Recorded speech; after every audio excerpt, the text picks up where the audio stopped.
It's up, sisters and brothers.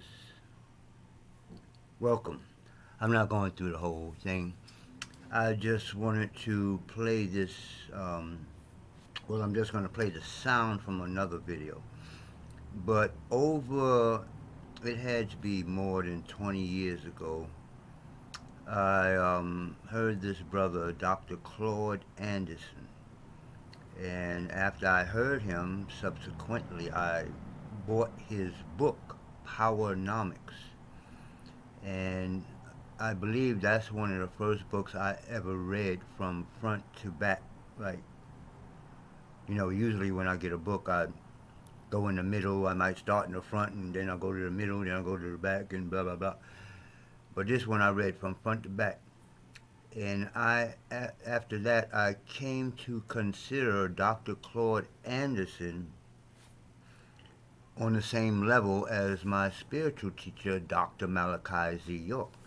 And what I'm saying is that Dr. Claude Anderson pretty much enlightened me to things from a group economic point of view, and even his story. He puts history in economics, and the whole, there's a whole picture, and he's talking about so-called black people, African Americans. So that's, it's a whole picture. It's not just, oh, let's make some money.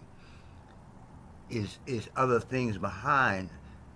So what I'm trying to do, called HEMP, Helping Empower Melanated Peoples, this is the foundation as far as, like I said, not just the economics, but I have to say this once more, is that when I was younger and used to read that book y'all call the Bible, where it said, no one shall buy or sell except those who have the mark of the beast.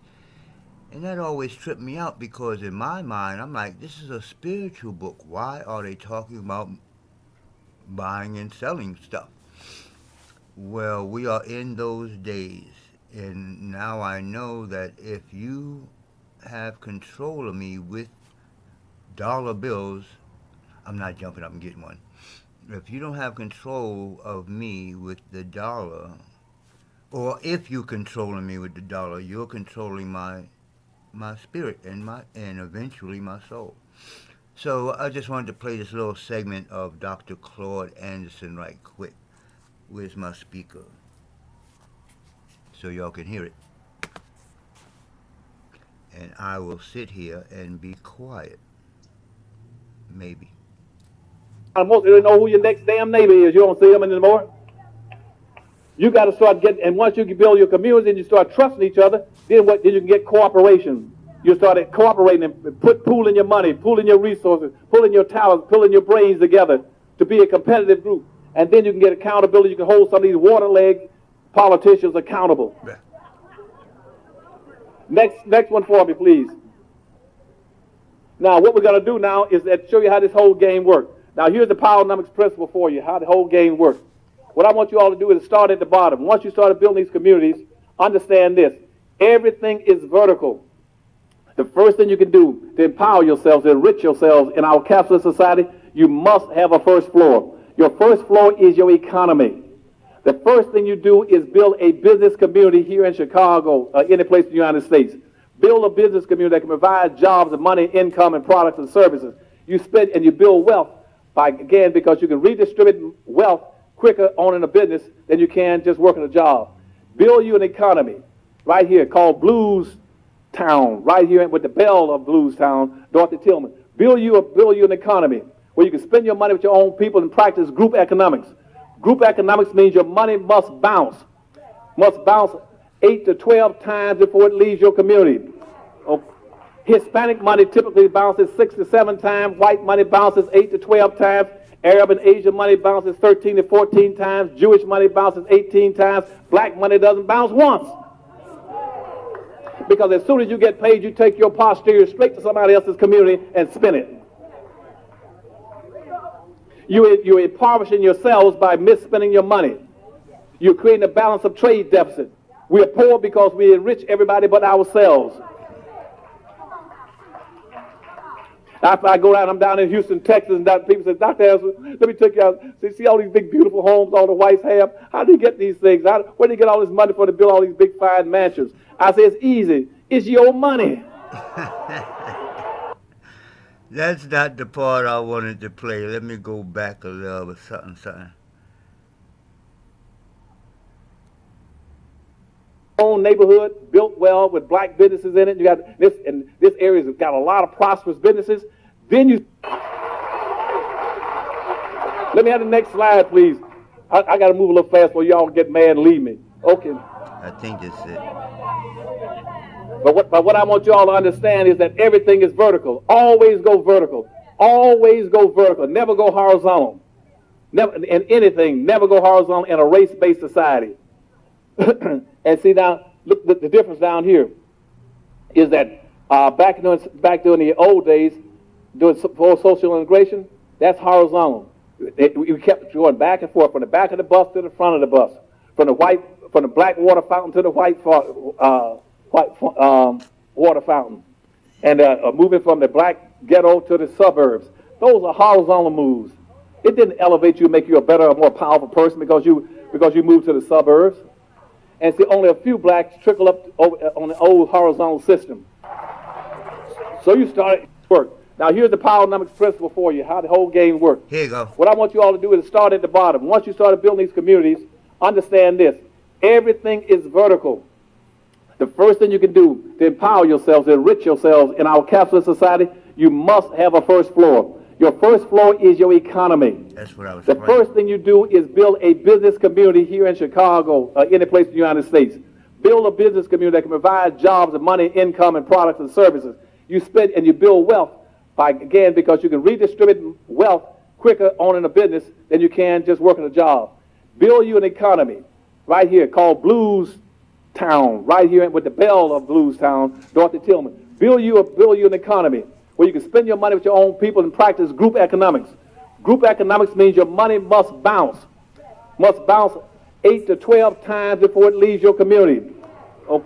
Hispanic money typically bounces 6 to 7 times. White money bounces 8 to 12 times. Arab and Asian money bounces 13 to 14 times. Jewish money bounces 18 times. Black money doesn't bounce once. Because as soon as you get paid, you take your posterior straight to somebody else's community and spin it. You're impoverishing yourselves by misspending your money. You're creating a balance of trade deficit. We're poor because we enrich everybody but ourselves. After I go down, I'm down in Houston, Texas, and people say, Dr. Harrison, let me take you out. See all these big, beautiful homes all the whites have? How do you get these things? Where do you get all this money for to build all these big, fine mansions? I say, it's easy. It's your money.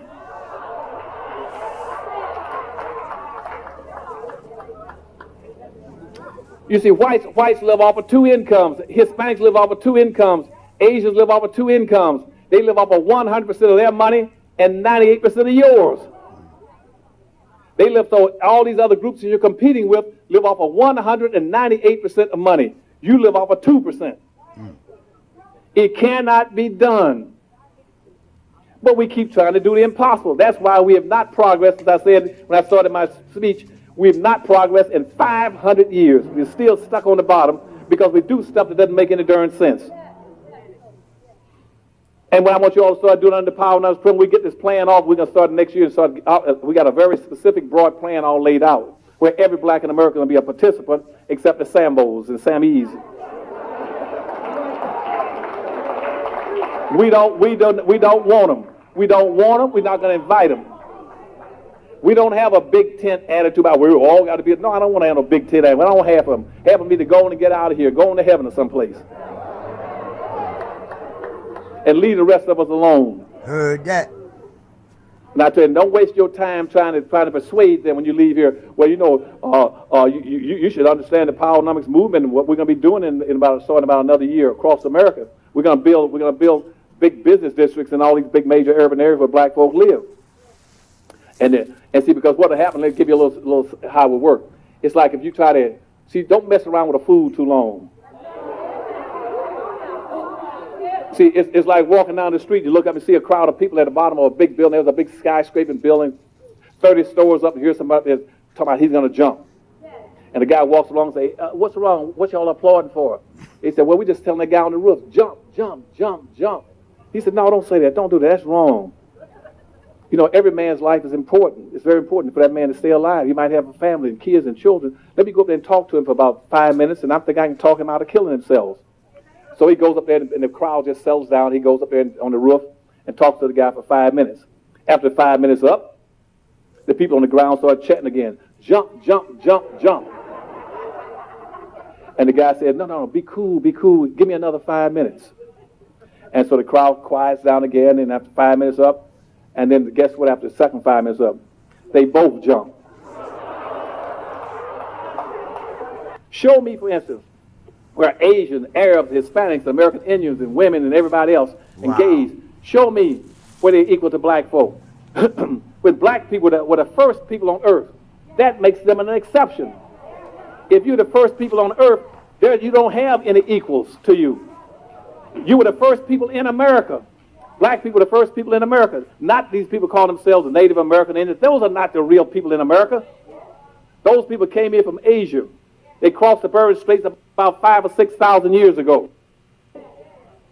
Black people come here, the Folsom people came here 16,000 years ago from Africa. They were the first people here. That's why you got Folsom, Arizona, Folsom, Mexico. That's why you got Folsom, Colorado, and Folsom, California. And they wasn't the first. People got artifacts and digs there from souvenirs and tools and instruments from Africa. The oldest people on this continent were the Folsom people, were black people from Africa. Now, how are you going to say somebody else? How did they get to be the native people? You are the native people of America. You're the native people of the world. Nobody's becoming ahead of you. Straight up and down. So how can they be equal to you? You're the only people that came to this country that were enslaved. Nobody else came here and enslaved but you.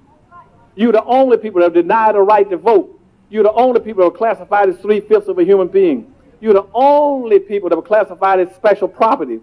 You're the only people that the entire Constitution was framed on. You're the only people that holds an entire civil war was fought over you.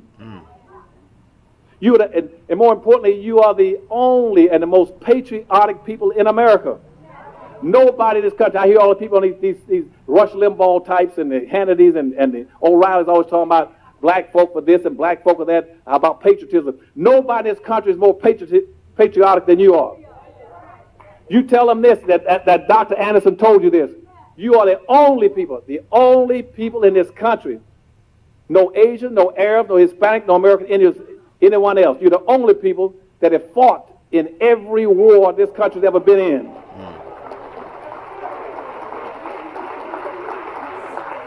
And whose mother country has never been against this country. Every other racial or ethnic extraction in this country, their mother country has fought this country, or their native nationality has been against America, except black folk. You're the only people. You're the most patriotic people in this country. And as you walk on sacred ground, quit letting people make you convinced that somehow that you are the guest. What they've done is taken the immigration thing and flipped it upside down, where immigrants now think that they are the special people and you're the guest. You got people coming in now. People coming in from Italy and Ireland because the O'Reillys and all those Rush Limbaugh, because their great grandparents came here from a European country. They are guests. Immigrants are guests. You're not the guest. You got to tell them that you walk on sacred ground, paid for by the blood, the sweat, the tears, the suffering.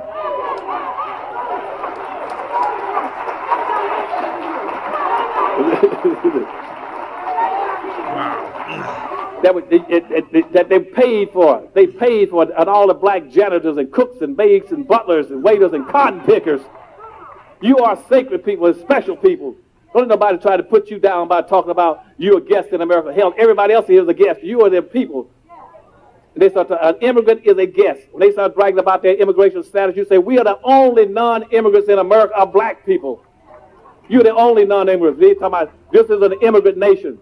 This is an immigrant nation. No, it's not. It's for you whites and the Asians and you Arabs, but it's not for black folk. Black folk are not immigrants.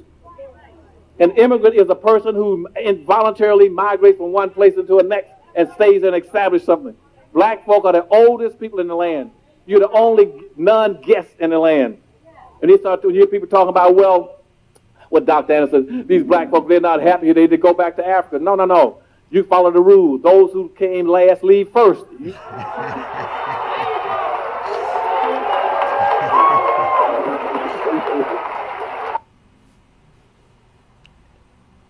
Okay. Okay, so that was it. That's Dr. Anderson. Now you hear what I'm talking about. He ain't talking about, well, let's get together and just get some money. Now, I have to mention that he has this 12-step program. And the only thing that I disagree with is that when he's talking about building communities, he's talking about us gathering in places like where I'm at now.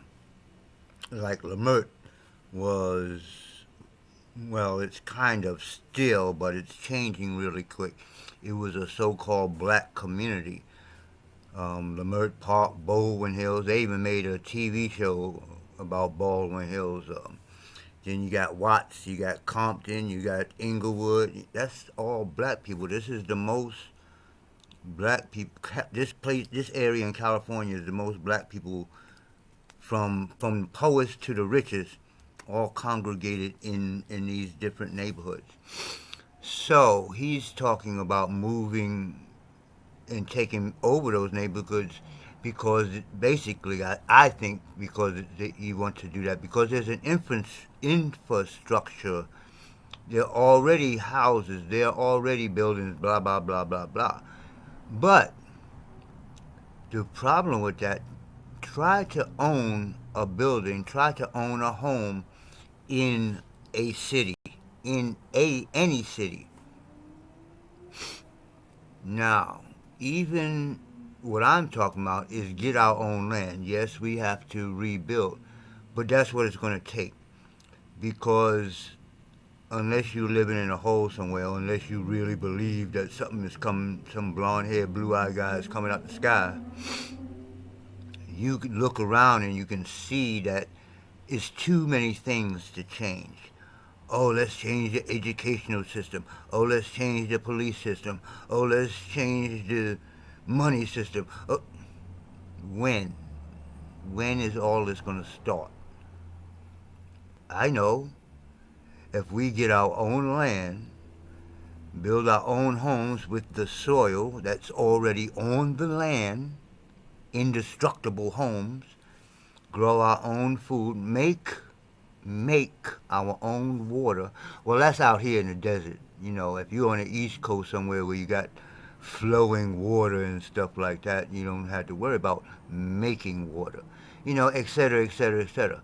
It's like, what is the problem with taking care of yourself? It's like a little child. It's like having a bunch of little children. I don't want to take care of myself. I got Mexicans growing my food. I got the white man giving me jobs. I got the Jews running my churches in Hollywood. Why do I need to do anything except go to work 9 to 12 every day?